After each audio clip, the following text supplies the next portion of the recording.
पिछले दिनों जो सीजेपी और बीजेपी नेताओं के बीच वार्ता हुई, क्या बीजेपी के द्वारा सीजेपी के साथ वादा खिलाफी की जा रही है? क्योंकि हम ऐसा इसीलिए कह रहे हैं कि दिल्ली में अभी तक कोई भी केस वापसी नहीं हुआ है। अगर आप बात करें बिहार, असम, महाराष्ट्र या पश्चिम बंगाल जैसे राज्यों में, तो वहां की सरकारें पहले ही स्पष्ट कर चुकी है कि छात्रों के ऊपर किसी भी प्रकार के मुकदमे नहीं होंगे। जिन जिन लोगों को गिरफ्तारियां की गई, जिन जिन लोगों को गिरफ्तार किया गया इस आंदोलन के मामले में, उन सभी लोगों को छोड़ दिया गया।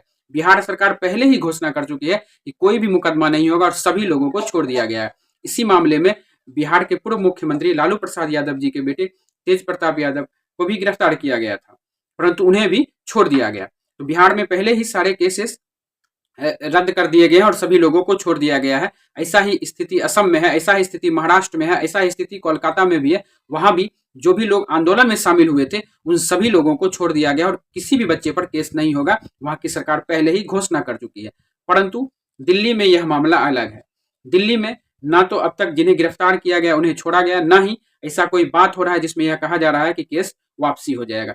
आखिर दिल्ली में ऐसा क्यों नहीं हो रहा? आज की इस वीडियो में हम इन सारी चीजों को देखने का कोशिश करेंगे कि आखिर अन्य राज्यों में जो केस वापसी हो गया वह आसानी से हो गया, दिल्ली में फिर क्यों नहीं हो पा रहा है? जहां पर आंदोलन हुआ था वहीं पर वार्ता हुई थी और वहीं पर वादा भी किया गया था कि किसी भी बच्चे पर कोई केस नहीं होगा। इस वीडियो में हम उन सारे तथ्यों को देखने का, समझने का प्रयास करेंगे।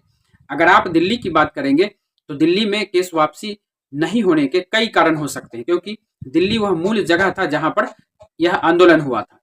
इस आंदोलन के दरमियान कई सारे पत्रकारों से भी अभद्रता की गई थी, ऐसे वीडियोज आ रहे थे।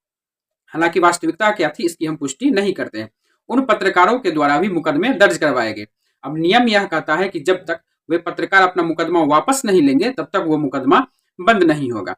वहीं दिल्ली की जो पुलिस है वह सीधे केंद्र सरकार के अधीन आती है और जब तक केंद्र सरकार का आदेश नहीं होगा तब तक दिल्ली पुलिस इस मामले में कुछ नहीं कर सकती है। हालांकि केंद्र सरकार के ही मंत्रियों के द्वारा यानी जेपी नड्डा जी के साथ ही सीजेपी के प्रवक्ताओं की मीटिंग हुई थी, जिसमें 3 बातें की गई थी। पहला, धर्मेंद्र प्रधान जी का इस्तीफा, शिक्षा मंत्री जो धर्मेंद्र प्रधान है उनका इस्तीफा, और जो भी मुकदमे होने की चीजें हो रही है और जो भी बच्चे इस आंदोलन में शामिल हुए थे उनमें से किन्हीं पर भी कोई मुकदमा नहीं होना चाहिए। और तीसरी चीज, जो इस नीट परीक्षा के मामले में जो भी बच्चे किसी कारणवश नहीं, उन सभी बच्चों को मुआवजा मिलना चाहिए, उचित मुआवजा मिलना चाहिए। इन 3 मुद्दों पर वार्ता हुई थी। परंतु ऐसा लगता है कि शायद दिल्ली की सरकार जो वार्ता की गई थी उसके खिलाफ हो गए हैं, यानी वार्ता की शर्तों को नहीं मान रहे। तभी तो दिल्ली में ना तो केस वापसी हो रही है, ना ही जिन लोगों को गिरफ्तार किया गया उन लोगों को छोड़ा गया है।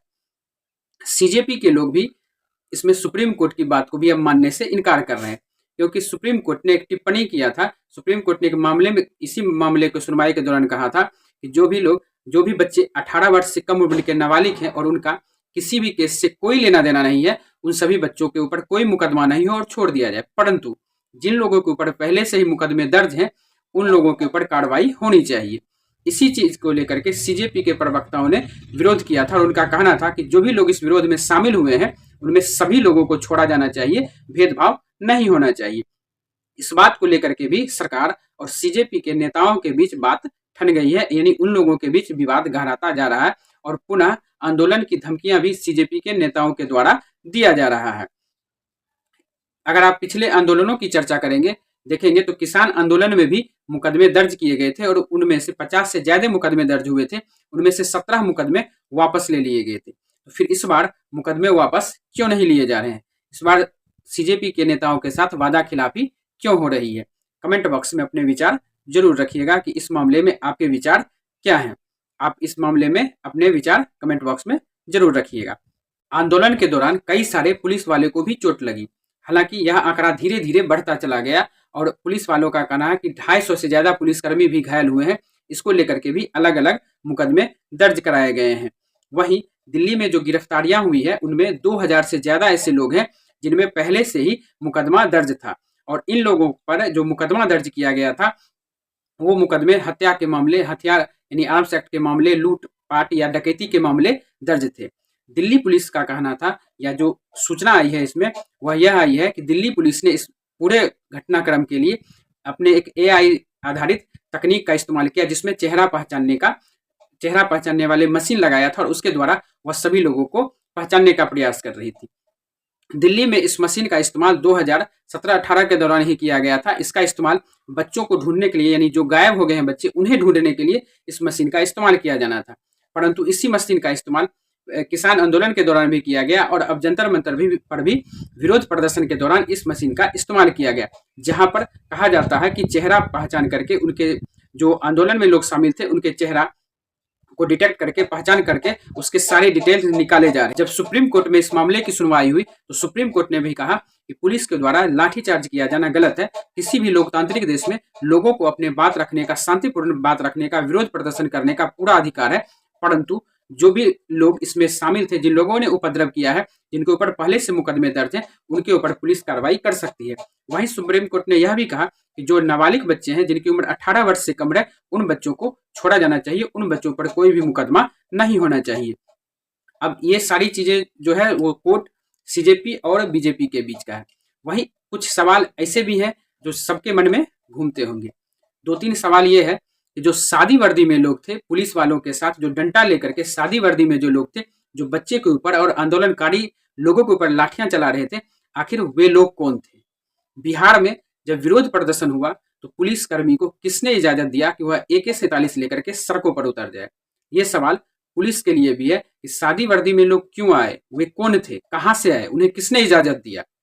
बिहार में भी जो प्रदर्शन के दौरान AK-47 से आए, आखिर उन्हें किसने इजाजत दिया? एक तरफ जहां सीजेपी के नेता सुप्रीम कोर्ट की आदेश को भी मानने से इनकार कर रहे हैं, वहीं दूसरी तरफ पुलिस के भी आंकड़े लगातार कोर्ट में बदलते जा रहे हैं। घायलों की सूचियों की संख्याओं में, पुलिस वालों के घायलों की सूचियों की संख्या में जहां वृद्धि होती जा रही है, वहीं दूसरी तरफ सीजेपी के नेता सरकार के ऊपर वादा खिलाफी का आरोप लगाते हुए दोबारा आंदोलन की चेतावनी दे रहे हैं। जबकि दूसरी तरफ सरकार के द्वारा यह कहा गया था कि जो वार्ता हुई थी, उस वार्ता में कहा गया था कि लिखित रूप से 28 जुलाई तक उन लोगों को मिल जाएगा कि किसी भी आंदोलनकारी के ऊपर कोई भी कार्रवाई नहीं होगा, परंतु अभी तक सीजेपी को किसी भी प्रकार का लिखित आश्वासन नहीं मिला है। तो क्या सरकार इन नेताओं के साथ वादा खिलाफी कर रही है? क्या सरकार सीजेपी के नेताओं के साथ वादा खिलाफी कर रही है, आंदोलनकारियों के साथ वादा खिलाफी कर रही है, अथवा पुलिस के द्वारा जो कार्रवाई की जा रही है वह सही है, दिल्ली में जो कार्रवाई हो रही है वह सही है? इन सभी मुद्दों पर आपके क्या विचार हैं, कमेंट करके जरूर बताइएगा। और वीडियो कैसा लगा, एक बार वीडियो को में कमेंट जरूर कीजिएगा। वीडियो पसंद आए तो लाइक कीजिएगा और अन्य लोगों को भी शेयर कीजिएगा।